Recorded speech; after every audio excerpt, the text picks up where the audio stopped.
Egypt and Jordan are undoubtedly on a lot of people's travel bucket lists, but I've always had the impression that the majority of people travel around there on an organised tour. So I'm currently spending a month solo backpacking around the two countries. Now I should stress, I'm not trying to pretend like I'm the first person to solo backpack around these countries. Far from it. I'm just saying that these countries aren't necessarily perceived as independent travel places, and so I'm going to go there and just see what it's like.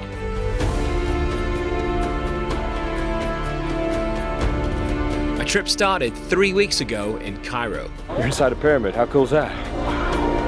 In terms of logistics, solo travel around Egypt's been pretty simple so far. It's like anywhere else, just easy to travel around. Everywhere you can go, you can book up the activities you want straight away. Spending the day cruising along the Nile. It's nice when you're traveling to have a bit of quality alone time every now and again. But of course on this trip I've had plenty of alone time as it is already. After seeing the main sights along the Nile, I made my way to the Red Sea. That is without a doubt the most beautiful, epic bit of reef I've ever seen in the entire world. Dahab's a really fun little town, nice little community vibe here. Met plenty of other travellers as well as getting involved with the locals, so it was exactly what I wanted and what was kind of missing from some of the rest of the trip. Everyone I've spoken to here is like, if you like Egypt, you're going to love Jordan, so I can't wait to see what the next part of the adventure has in store.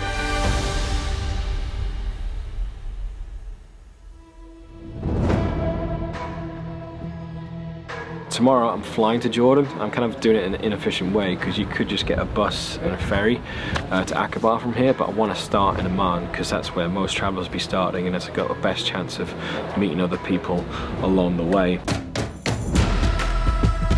Leaving Dahab at 6 AM, it was just a short flight to Cairo and then another short flight to Amman, touching down in Jordan at 1:30 in the afternoon. I'm going to have 10 days here in Jordan, starting out with day trips from Amman before heading south to Petra and Wadi Rum. Okay, I have arrived in Jordan. Good thing to note, if you come into Jordan, get the Jordan Pass before you fly out here. Now the Jordan Pass is not only your visa to get into the country, but it also includes your entrance to the majority of the sites you're going to visit in the country, including Petra. So this thing is an absolute bargain and just makes traveling around Jordan so easy. But yeah, it's always just weird when you first arrive in the country and you have no idea what it's going to be like, who you're going to meet. I don't know much about Amman, the capital city, other than it's a good base to sort of do day trips to explore the surrounding area. So I've got 3 nights here, hopefully meet some people at this hostel, start exploring and start getting into Jordan. Literally just checked into the hostel, met Paul from the States, Max from Jordan, invited me straight down here. What have you got me? Mansa. What is it? It's traditional food of Jordan. Nice. And you tell me you study English, right? Yeah. Just finished studying? Yeah, I done actually. Nice, yeah. Nice. I hope to speak English fluent like native. It's a beautiful first day in Amman. Alright Max, what are we looking at? Roman amphitheater. Yeah? Yeah, actually it's the whole thing in Amman, you know, but I don't know the story about this place, I'm sorry. That's okay. Shit. Alright, we've come into the amphitheater. Just use the Jordan Pass to get straight in. They just scan it, bit, we get it for free. How much do you have to pay, Max, as a local? Quarter, just only quarter. Just a quarter? Alright, yeah, cheap as fuck for them, so that's fine. We're gonna have stairs now. Okay. Detailed tour guide. We're gonna walk this way. Well, this is really awesome. It's a really cool spot. It's a workout for the day. Old people first. Alright, I'll go then. This is where they filmed the Jordanian Rocky. Yeah, that's what I was thinking too. I feel like Rocky coming up this. See, everyone tells you to come to Egypt and Jordan in January to avoid the scorching heat of the summer. What no one mentions is that it's fucking freezing in January. Probably should have come in April or something like that. But anyway, we're going to check out. There's a bar on the rooftop of a hotel over here. First beer in Jordan, Petra beer, ain't cheap. It costs like nearly £7 Jordanian. Say hi. Hi. Drinking cheers. Americans drinking weak Petra beer, but it's all good. We love our Jordanian friends. Yeah. Where are you taking us, Max? What's this bar? It's a crab bar. It's a crab. It's a crab, yeah. Okay, not the crap bar. Okay, cool. It's a crab, man. I'm sorry. It's a beautiful bar. It's hailing outside, so we may be stuck in this bar for quite a while. He's like, get away from So we need to get the Uber home because it's turned into proper winter here. Snowing. I did not expect snow on this trip. I'm supposed to be in the desert.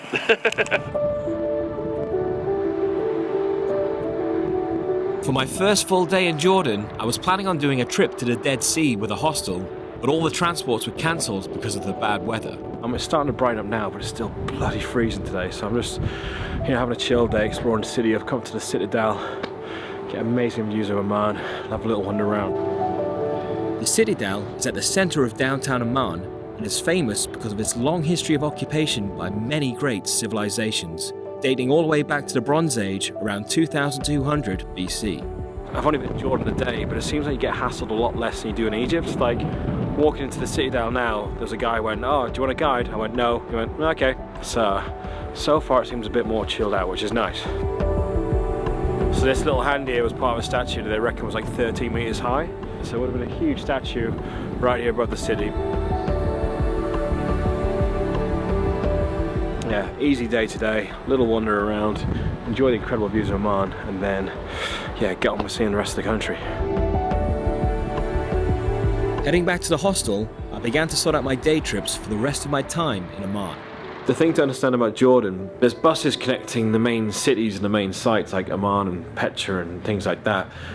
But to go to all the other individual bits, you either need to hire a car or go on one of these tours, and these tours only run if they've got a few people to go on it. So you kind of are at the mercy of other people actually signing up for these things. Fortunately, someone else had signed up for tomorrow's trip to the Dead Sea. So first thing in the morning, our driver, who was our guide for the day, picked us up and began the tour with getting a cup of coffee. What kind of coffee are we drinking? Yemeni coffee. Yemeni coffee. I don't drink coffee, but I'm going to do this to be polite. Oh, strong. Strange taste. Very herbal. Yeah. You see this? This is the best, This is the best. but you don't like it. I'm not a coffee drinker, so I'm not the best judge. Now, the main attraction for the day is the Dead Sea, but we'll be visiting a few other historical sites in the area. So as the sign says, we're now exactly at sea level. We're going to go 390 meters below it to the Dead Sea.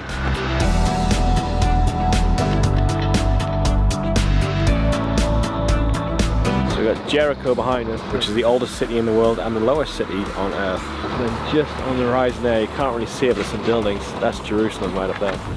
From Jericho to Jerusalem, 26 kilometers. Okay. Yes, Jordan has to import a lot of Yes.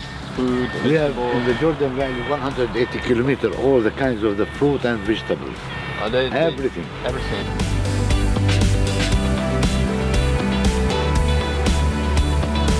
Now, the key thing to know about the Dead Sea is it's not actually a sea, what with it being 390 meters below sea level, but it's actually a salt lake. The Dead Sea, 57 kilometers long and 17 kilometers wide and 280 meters deep. Okay. And 36% salt. Okay, so we're at the Dead Sea, officially the lowest point on the entire planet. Now there's such a high amount of salt in this water that you gotta be careful how you swim there. You don't want to get in your eyes or in your mouth, and you basically just want to float on your back. Also, I cut my foot on the reef the other day, so I'm literally gonna be rubbing salt on my wounds, but hopefully it'll be alright. Look at all the salt right here. But yeah, it's a lot warmer here than it is in Amman, because like the idea of going swimming this morning where it's freezing cold in Amman didn't seem that appealing, but the sun's out, it's a lot warmer, so let's give this a go.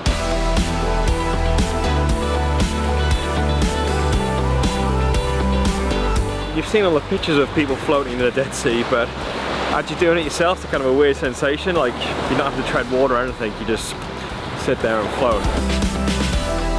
I managed to not fall in when I was in the water, but then I went back in just to get one photo, fell straight over, got the water in my mouth. It's disgusting. Ugh.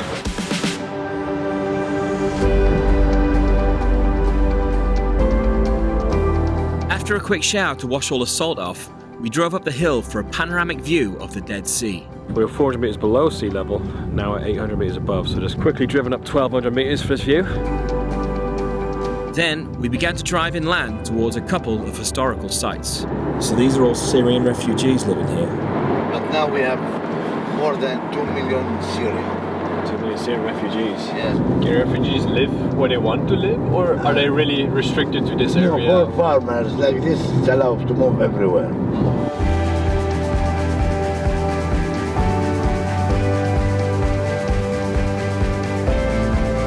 We were heading to Mount Nebo, which, according to Christian tradition, is where Moses first saw the Promised Land. So we're at Mount Nebo, which apparently is where Moses died. He got here, saw the Promised Land played out in front of him.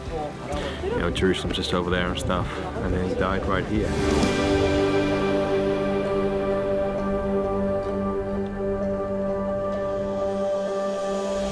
On top of Mount Nebo is a memorial church to Moses, which houses some mosaics that were created in the 6th century. They depict hunting and herding scenes with a variety of animals from Africa. Following this, we head to the town of Madaba, where after a nice lunch, we went inside the Church of St. George to see the mosaic map of the Middle East. This was also created in the 6th century and contains the oldest surviving original cartographic depiction of the Holy Land.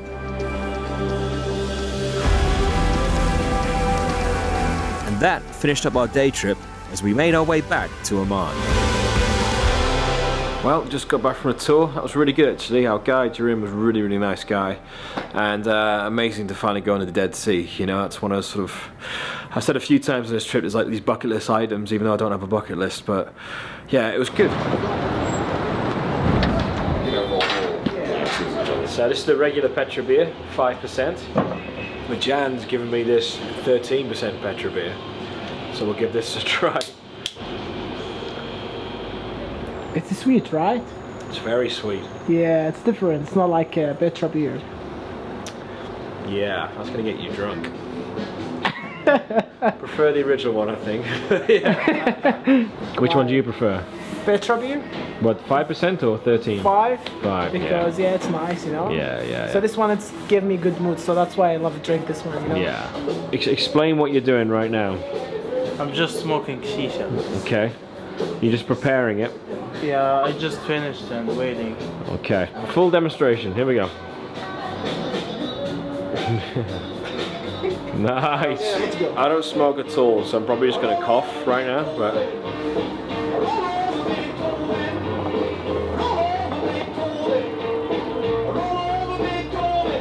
it's alright actually. A little bit minty. A bit of mint in there? No. No? Yeah, grab with mint.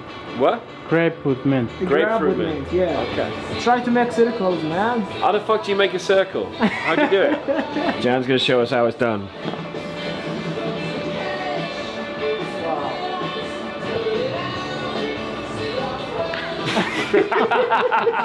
Okay, one more go. One more go. No, make your mouth as a circle. Is it your first time that you smoke? Yeah. Really? Yeah. Oh well. Yeah. So I'm trying to explain to them about Lord of the Rings, how Gandalf the Wizard does a ship rather than a ring.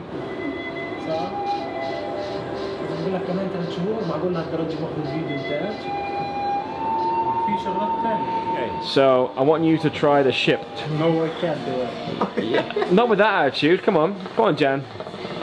Right, ship, here we go.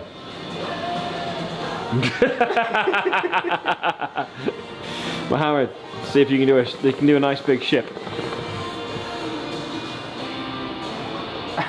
That's a burning ship. Magic man. Like this? That was cool. That was cool. Well, I'm lucky that I made friends with Max and Jan who work at the hostel here. It's been good fun hanging out with them because after encouraging first night, I've met a couple other backpackers. Hostel seems pretty dead at the minute. I've got this 12-bed dorm to myself, but there are some other people signed up for the tour today, so I guess I'll get to meet some people then. Today, I'm on the North Jordan tour, which will be looping round to the Roman ruins of Jerash. And then the day after, I'll be making my way down to Petra. But for now, we'll begin by heading up to Qays, which is right on the northern border of Jordan.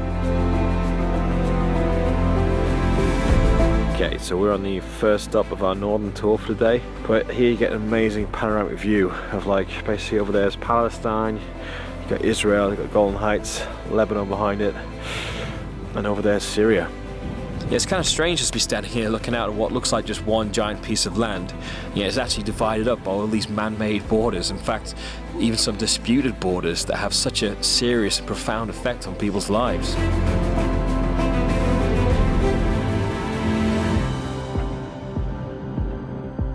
So we're looking straight across to Palestine, right? Yeah, this is Palestine.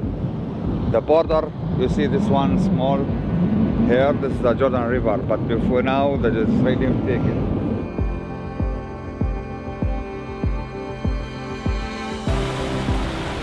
It stinks of sulfur. It says hot water. You said it used to be a volcano between. Yeah, Jordan and Syria. There used to be a volcano between Jordan and Syria, but now they still get the water. You see from the mountains come. Yeah.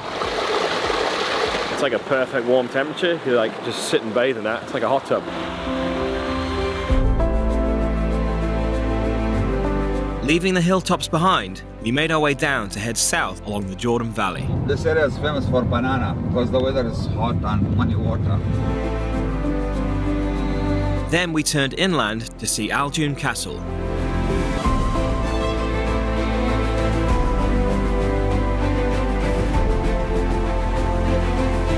Pretty obvious why they built a castle here. Prime location. Aljoun is a 12th century Muslim castle that was built to guard the 3 wadis, or valleys, that descend towards the Jordan Valley. Following this, we drove to the main attraction of the day, the Roman ruins of Jerash.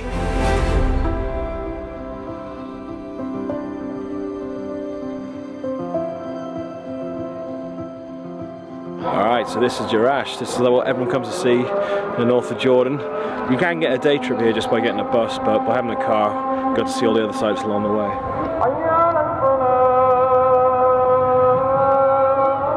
As we've arrived at the view, we've got the afternoon call to prayer. It's echoing all around the valley. I think it's one of the best ones I've heard on this trip, and I've heard some good ones. Except for the one at 5 AM where it's right outside my bedroom window. Oh, sweet. Amazed at how good a condition everything is in here.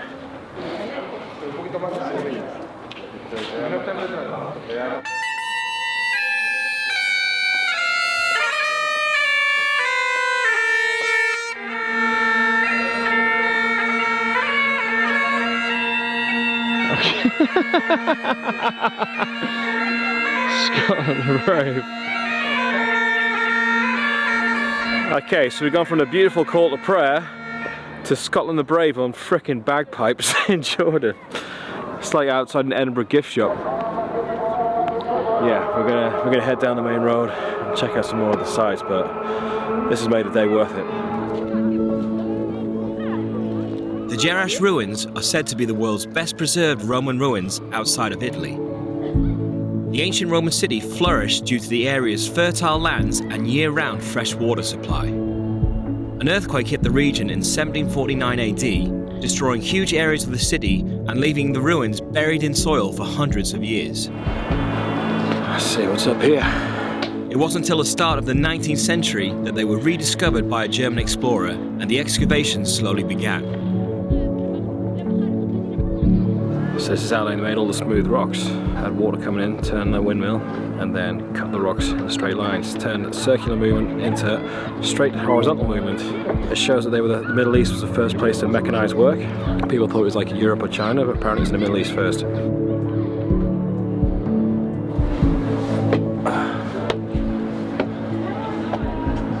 Whoa. Got ourselves another amphitheatre, the North Amphitheatre. Nice little stage, that'd be a good place to do a gig, this. A great little atmosphere.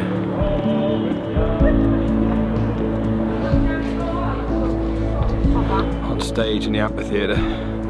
Feels like I should be reciting some Shakespeare or something. Well, I very nearly didn't come to Jerash just because of like timings and availability, and also didn't realise it'd be this good because it's so incredible here. I'm so glad I came.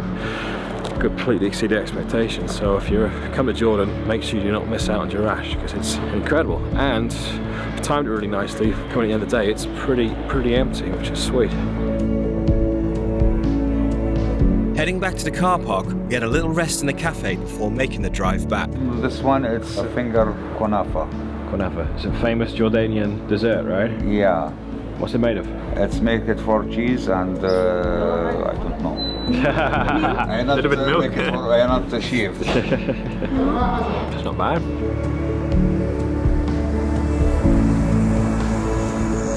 It was going to be my last night in Amman, so I went for one last drink with the guys who worked at the hostel. This guy is Alright, what's your name? Muhammad, Nice. nice to meet you. Over here we got Ala. Hi, How you doing? I'm fine. Where are you from? I'm from Palestine. Nice. And how often do you come to Amman? I come every week.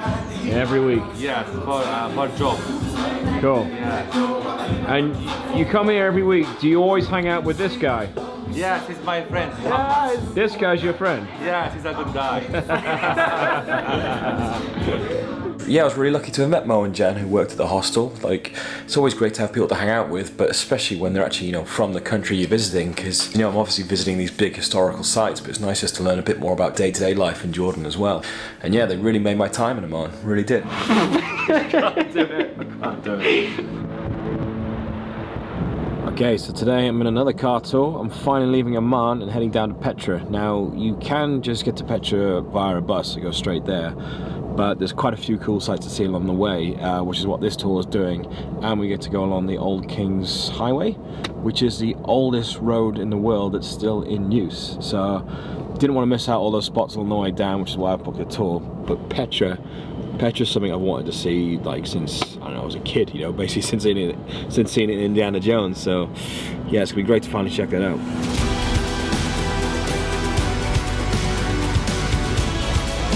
Hitting the road, we made our first quick stop at Raza's, which features the largest mosaic floor in Jordan and the ruins of the Church of Stephen. Well, I've seen a few mosaics the last few days. I think this is the best one yet.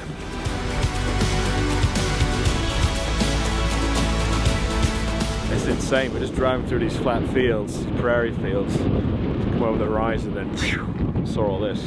They call this the Grand Canyon of Jordan. Pretty obvious why. This leads out to the Dead Sea, which is straight ahead over there.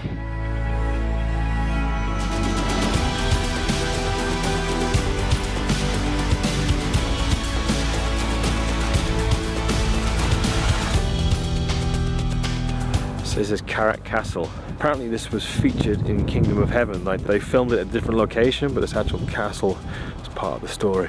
You see why it's a very useful strategic spot, being up on this hill, this important trade route. Yeah, I was busy looking at the view from up top, but there's quite a few different caverns to explore around here. And they've lit it up in some of these areas so you can actually see inside. This is cool.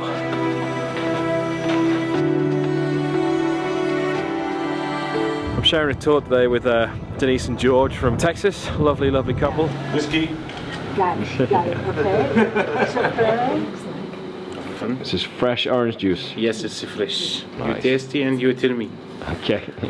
جاري ولا Wasn't very fresh. That's good. Oh, it's so good. I might order two. How long have you worked at the restaurant? Me? Maybe 20 years. 20 years Yes, here. 20 years. So you're the chef. This is my uncle. This is business family. The king have been visit him and he give him like I don't know, call it like heist, like 5-star or something like that. Cool. Recommended by the King of Jordan. The owner and the waiter and this is business family. Perfect. Every people is Jordanian people. You work it here. Local. Yes, yes. Thank you. Perfect. Shukran. Tell everyone where we are, Amar. We are in Dana, Dana Reserve, the nicest canyon in all Jordan. The one down there is Dana village. It's more than 500 years old. They fix some of it and they make it like motels or hotels. Okay. People who love hiking the mountain, they are welcome to Dana. So we were just driving onto the castle here, then Amar let me stand out the sunroof of the car like some drunk girl on the way to prom or something and get some good footage. This is one way to cruise through Jordan, out the rooftop. It's like I'm in big. Woo!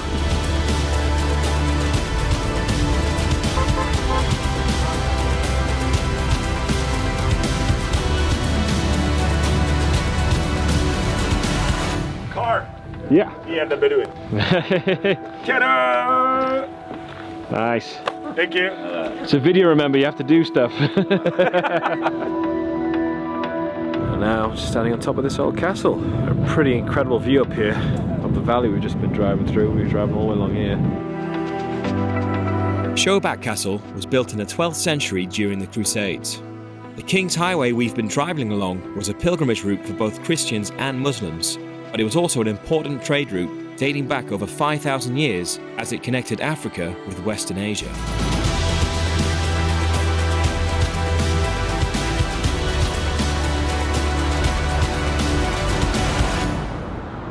Okay, I've just arrived in Petra. Great day today driving down here. I'm really glad I did the tour rather than just get the bus. And I've made it to Petra Hotel / hostel.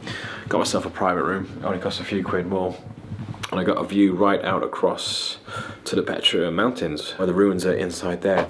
Pretty sure I'm just gonna go there for like when it opens at 6 AM and try and beat all the crowds. Another day, another super busy hostel. Got some lovely food in for the evening though, and a nice view across Petra. Yeah, when I checked in the hostel, they said it was gonna be like a big group family meal that they have every evening and everyone goes to. But I spent a couple hours upstairs waiting for anyone to show up and left all my lonesome, so just been in here, did an Instagram live little Q&A with everybody, and now I need to do some homework for tomorrow.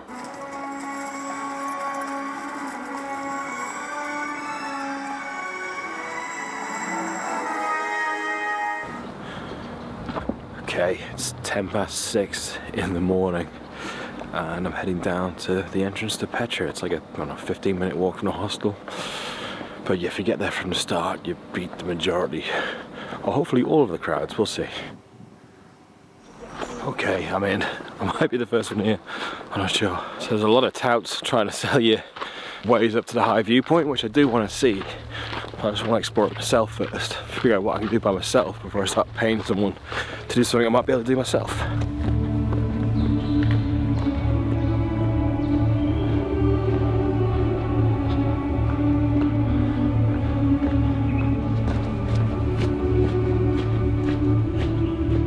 So yeah, every little corner you go around, you're like, is this going to be the one? Am I going to see it?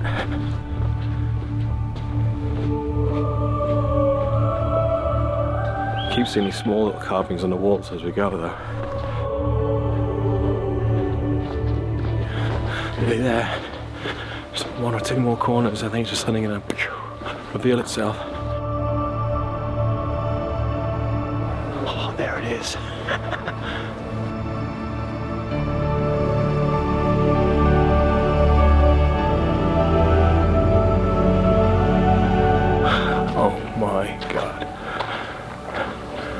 It's just as incredible as you'd imagine, if not better. So incredible finally being here. A few things to know. There is a gift shop. I think this kid Amman to show me way up to the high point to get an awesome view.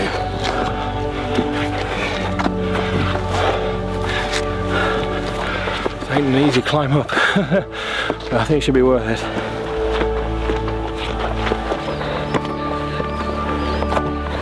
Yeah? Yes. Okay. Got a lovely viewpoint set up.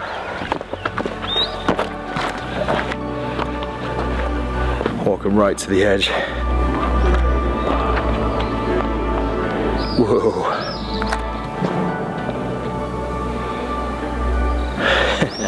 It's just incredible. It's hard to find words to describe when you see something like this. I mean, you know, when I first saw this Indiana Jones, you know, when I was a kid, I just assumed it was a set. And once you find out it's a real place you actually see, and it's just as spectacular as you'd imagine. So I'm basically just going to stay here and wait till sunrise. I'm sure there'll be plenty of other people up here to get their Instagram picture just like me, but for now, got it to myself, just going to relax, enjoy it.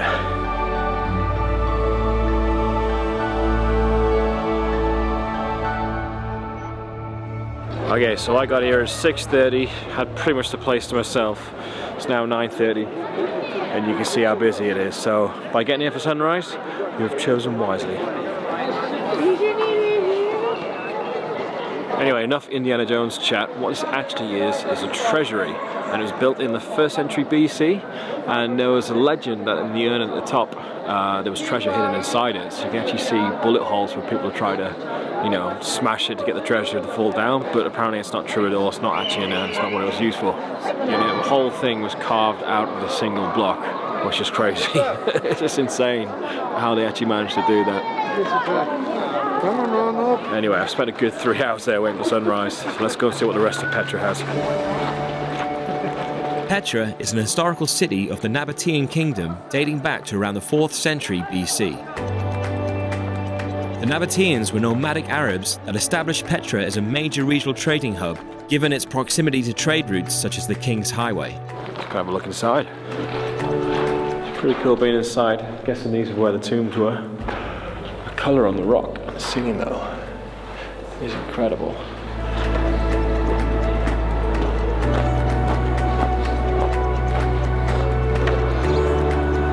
Stinks in here. I think what used to be tombs is now used for like stables for the donkeys. Oh. Don't eat the cigarettes, mate. Here's one of those places though you're wandering around and you're like, oh wow, look at that, look at that, look at that. Keep seeing new things. Just the scale of it. Hey, how long would it have taken them to build this entire kind of city? One of the reasons that Petra was able to flourish was the Nabateans' ability to harvest water. The area was subject to flash floods, and by controlling this water supply, it allowed them to survive during long periods of drought in the desert. So this entire amphitheater has been carved out of the rock. It looks like Roman style, but nah, they came up with it first apparently. That's what I read on the sign anyway.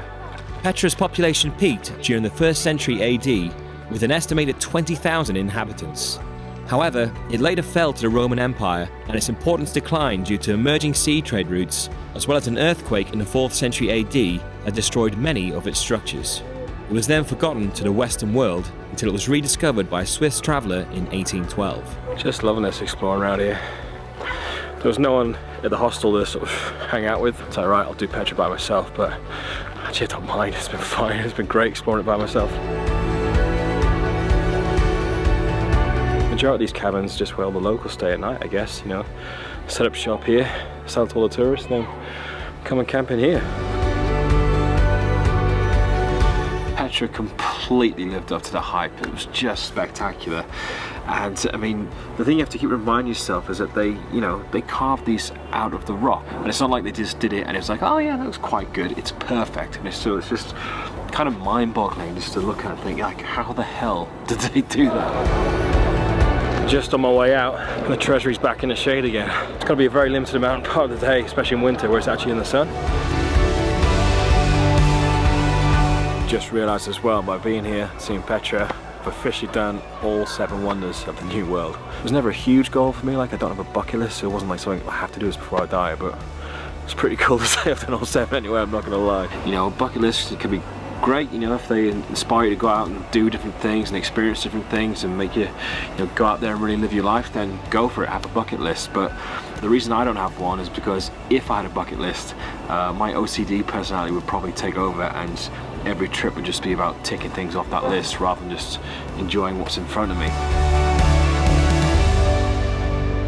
That today was awesome. I loved it. And I'm not done. You know, I'm just chilling out the hostel for a bit, but at night time they open it up as well. It's all lit up with candles, so I'm gonna go back in at night time. Now I do have the 2-day pass for Petra, so I was planning on exploring more of it tomorrow and go see the monastery and things like that. But I've already booked my non-refundable accommodation for tomorrow night at Wadi Rum, and I've just found out that the only bus from Petra to Wadi Rum goes at 6 AM in the morning, even though it's only like an hour away. So it's a little bit frustrating, but luckily tonight they've got the evening ceremony on. Yeah, I'm gonna head down and see it all lit up by candles, so it should be a pretty magical evening before I head to Wadi Rum tomorrow. Alright, it's time for Petra at night. There's a big queue building up there because I don't do this every night of the week. So basically, it's candlelit through the canyon all the way, and then the treasury's got tons of candles out, and I think they do a couple of songs. I think that's how it works.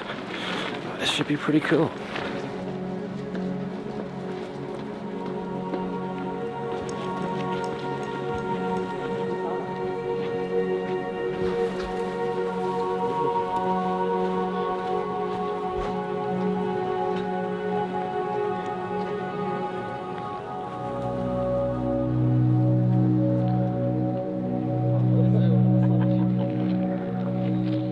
So I think we're going to get a performance of a couple of songs. There's a guy going around giving out free tea, which is nice. Oh, that's good actually. It's full of sugar. We've got a clear sky tonight, so we've got Orion right up with Petra. Looks incredible.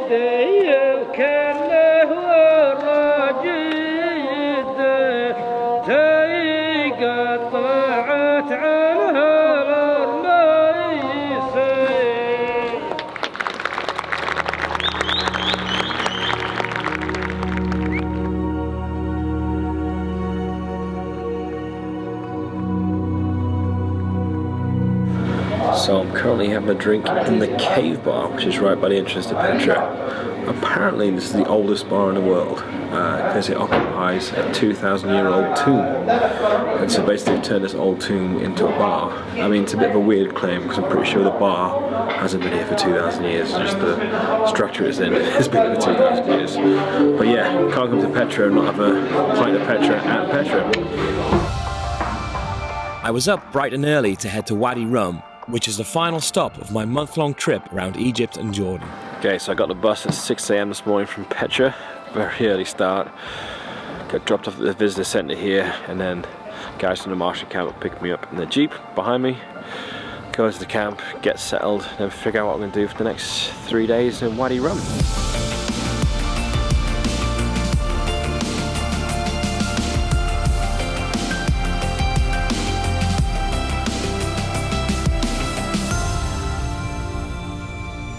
Welcome to Wadi Rum. That's the Martian camp down there. That's where I'm staying for the next 3 nights. Now Wadi Rum's been used as a location in so many films, everything from Lawrence of Arabia up to the Martian. In fact, any film set on Mars has pretty much been set right here. And you can kind of see why. You just have to look around and see why, yeah, this could work for Mars. Hence the name, the Martian camp.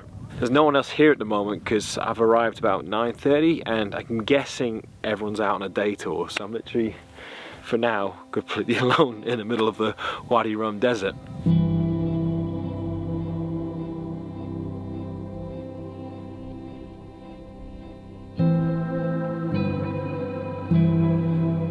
I'm just looking around now going, wow. You know, I've been to deserts similar to this, like in Utah, but here's just so disconnected, so far away from everything, and so quiet. There's no traffic. The only way you can get in here is on a 4-wheel drive Jeep or on a camel. I just saw a guy riding with some camels around there. There's no phone signal, nothing, no Wi-Fi, nothing at all. So it's gonna be nice just to disconnect, chill out. I think it's gonna be a very beautiful, peaceful end to my trip.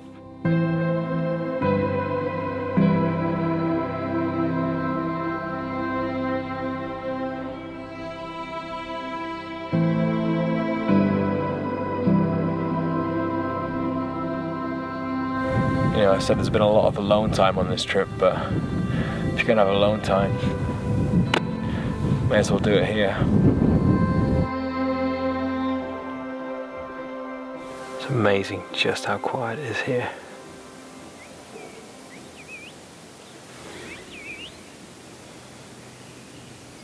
See if this echo comes out on camera.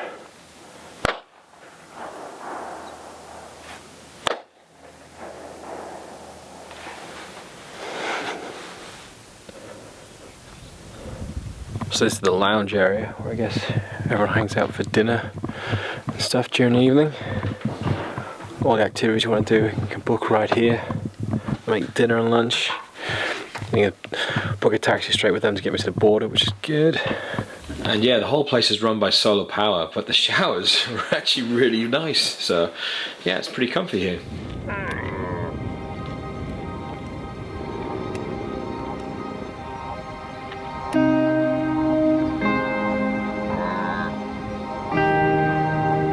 So the camp's just around there. We're just having a little wander around the huge boulder, rock, mountain thing, whatever you want to call it. On the side of it, you got these inscriptions that are over 2,000 years old. So a lot of the Jeep tours stop there, take some photos, but for me, just a little stroll from my room. Looks like lots of different drawings of camels.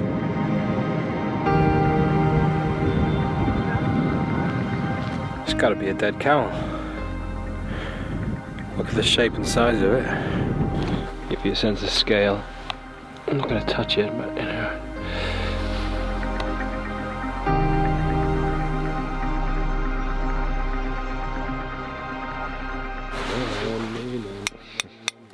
What's in the menu, chef? Last night here, they cooked us up a nice meal. You know, chat with some of the other people here and stuff, but it's pretty quiet. Everyone went to bed pretty early.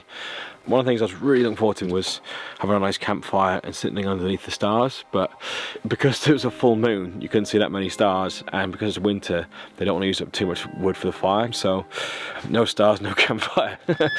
But whatever, it's still absolutely gorgeous here. You're lying in bed here and you sort of wake up and you kind of forget where you are, then you open up the door here and it's like, oh shit. Yeah. So yeah, I'm looking forward to getting out amongst it today. Found a friend. Come on.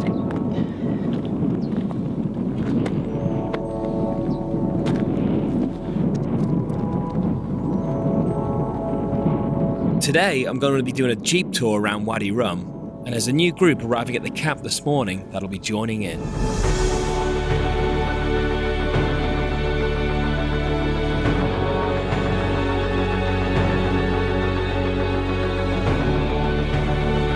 So the first stop apparently is a waterfall. It's missing its key ingredient, water. I think someone's had a campfire and cooked a goat. And they sacrificed someone else.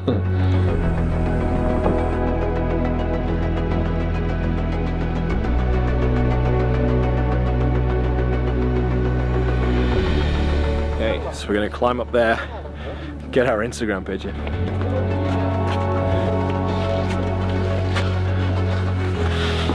Just have to try not to think about the height.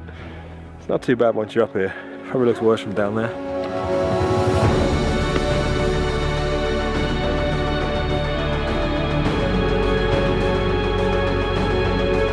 Not really sure what this stop is. The guide muttered something about Lawrence of Arabia. Maybe there's a scene done here. I don't know. The guides are only young and bless them, don't really speak English, so yeah, we're just kind of guessing what these stops are. You get good views the entire time you're in Wadi Rum, but this might be one of the best ones yet. Stretches out all the way along there.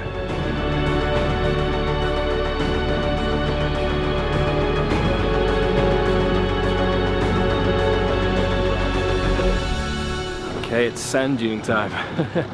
Just so beautiful here. Each with the valley you turn around, just another breathtaking view. Speaking of breathtaking, it's gonna be hard work.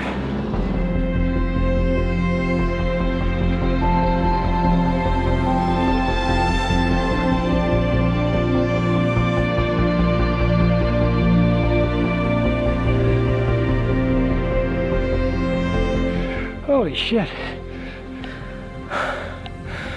That was hard work.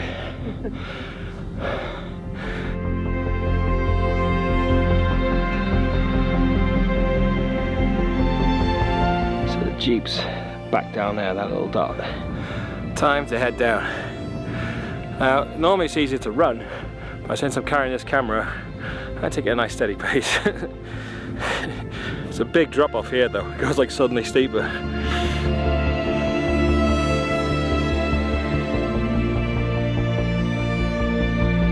Made it. Whew.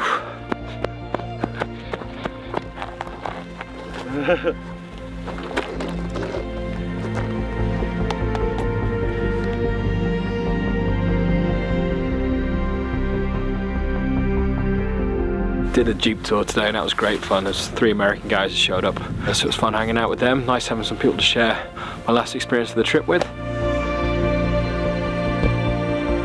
It's been yeah, Jordan's been good fun. People asking me, oh, how's Jordan compared to Egypt? And I'm too close to it right now to to compare the two. I think the top 3 things I wanted to see on this trip were like pyramids, Petra and Wadi Rum, and none of them disappointed, but this is just something else.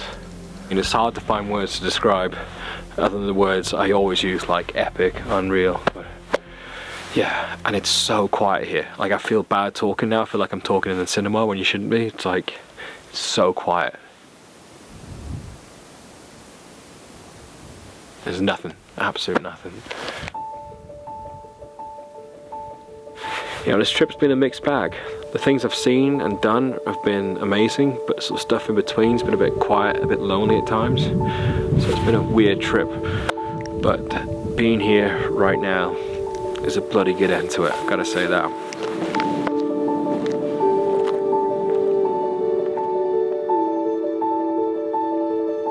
So, what was it actually like backpacking around Egypt and Jordan instead of doing a tour? Well, like I said in Egypt, logistically wise, it was easy. Like, every site you want to see, every activity you want to do, all your transportation, all that you can just book through your hotels and hostels and just do it on the go. So it's kind of like traveling around a popular backpacking place. It's just super easy to do. But is it the best way to travel around those 2 countries? It's not that way. Okay, that way, that way. So if you're still weighing up whether to go on a group tour or go by yourself, there's 3 things I'd say you need to take into consideration. One is flexibility of itinerary, like how important that is to you, because obviously if you're on a group tour, you've got a fixed itinerary, but if you're by yourself, you can pretty much do whatever you want, whenever you want, you know, within consideration. It shows you what random things can happen when you're wandering around these towns. The second thing to take into consideration is the quality of the guide, because a lot of traveling Egypt and Jordan is visiting these historical sites, and you're gonna want a good guide to explain clearly and concisely what it is you're actually seeing. Okay? Okay. Because from my experience, I often had guides that knew nothing at all or way too much or didn't know how to explain things well, and sometimes I'd be at a site just going, yeah, this is beautiful, but I have no idea what it is I'm looking at. Whilst I've had a good consistent guide throughout, they could have helped me understand and appreciate what I was seeing a lot more. And another example of where that would have been useful was in Wadi Rum with the Bedouin people, because it would have been great to learn a bit more about their culture and their history, but at the camp I was staying, there was only one guy that spoke English, and he was busy looking after the guests all day, so I didn't really get to interact or learn anything about the Bedouin people there. Whilst if I had a guide, they could have taught me more and helped translate conversations, so I could have absorbed a bit more of that culture. And the third and final thing to take into consideration is the social scene, because, you know, normally when you're solo backpacking, you're meeting so many people, making so many friends, constantly talking to everyone, you're actually dying to get some alone time, whilst this trip was kind of the other way around. Another day, another super busy hostel. But obviously, I can only talk about my personal experience. This isn't a very scientific experiment of what it's like to solo backpack Egypt and Jordan. And you know, I was in Egypt during high season, Jordan during low season, and yeah, I made some friends here and there, but overall, like I've been saying, it was pretty quiet. But sometimes it's just down to timing and luck. If you look at when I went to Aswan, I was staying in a guest house where you might not expect to meet people, and I ended up becoming friends with Thiago and Maria, and they just completely made my 2 days there. So yeah, flexibility of itinerary, having a good guide, and the social scene weigh those things up about what's most important to you, and hopefully that'll help you figure out the best way for you to travel through Egypt and Jordan. Now, what's coming up next for me? Well, I'm going to be going from being alone in a cold desert to being very warm in a Caribbean island with 40 other people. I'm going to be heading to Antigua and Barbuda for a week, and then a couple of weeks after that I'm going to be going to Trentino in Italy, heading up to the Alps, but there's going to be about 400 people. So that was awesome. And as I'm filming this outro now, those trips have already happened. Like, I can't wait for you to see them. They're so much fun. And one of the reasons this video is taking so long to do is I'm actually in the process of buying a flat. So I moved out the flat that I was renting with Chris. That's why this background's changed. I'm now crashing at my brother's place, you know, with that, and then hopefully next week I'll be moving into the place that I'm buying, and once that's all done and sorted, there's gonna be a ton of content coming your way. I'm gonna have budget breakdown videos for all the costs of Egypt and Jordan. I'm gonna start doing those for all my previous trips. You're gonna have the Antigua film, the Italy film. I'm off to Morocco in September, so you know, I don't usually like to finish my videos with a cliche, cheesy, hey guys, don't forget to like, comment, share, and subscribe, but you know what, screw it, this time I'm gonna do it. Don't forget to like, comment, share, subscribe, turn on notifications, tell your friends, tell your neighbors, tell your enemies, tell everyone, because there's so much content coming your way. I can't wait for you guys to see it. And thanks so much for watching this video, and I'll see you again very soon.